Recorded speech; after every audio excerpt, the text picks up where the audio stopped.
les pays du Sahel sont en train de se réorganiser. Il y a une rupture, mais cette rupture ne veut pas dire que ces pays sont en train de sombrer dans l'obscurité ou sont en train de s'effondrer. Non, au contraire, ils se réorganisent.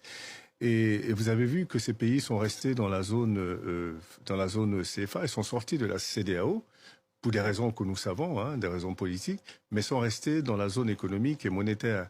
Et aujourd'hui, ils sont en train de se reconstruire. Aujourd'hui, arrivent à emprunter sur le marché régional, donc sont en train de changer leur approche économique, et qui est une approche économique avec des solutions endogènes qui est certainement appréciable. Par exemple ? Nous notons le Burkina qui, aujourd'hui, commence à repenser son économie de sorte à mettre l'accent sur les capacités des entreprises locales à produire, ce qui était peut-être pas le cas avant. Peut-être qu'ils ont été mis aujourd'hui dans cette situation où aujourd'hui ils mettent l'accent sur renforcer la capacité des entreprises locales, chercher des niches dans leur économie. Aujourd'hui, par exemple, le pays a décidé que toutes les tenues officielles ou les tenues de l'administration ou les tenues de l'école se feront en faso d'Afani. Donc ça veut dire faso d'Afani, c'est la tenue traditionnelle. Donc ce qui booste la production, le secteur du textile. Et ce qui n'était pas le cas avant. Donc aujourd'hui, c'est une obligation pour tout le monde de porter le faso d'Afani dans tout ce qui est public. Donc cette réorganisation montre qu'il y a les capacités dans ces pays à se réorganiser pour capitaliser sur l'économie domestique. Si vous regardez la croissance n'a pas été vraiment affectée par ces crises-là. Au contraire, tous ces pays génèrent encore des croissances qui sont fortes.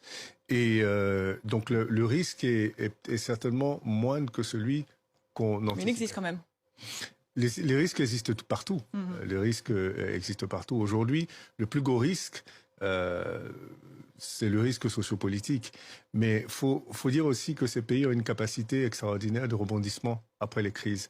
On l'a vu depuis 2 décennies, qu'ils ont une capacité d'absorber les chocs, qu'ils ont une capacité de rebondir. Ceci dit, pendant que les crises se produisent, elles ont un impact négatif. Absolument.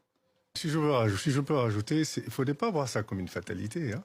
C'est juste une question de stratégie. C'est que ce soit les banques qui se retirent ou que ce soit les grosses boîtes.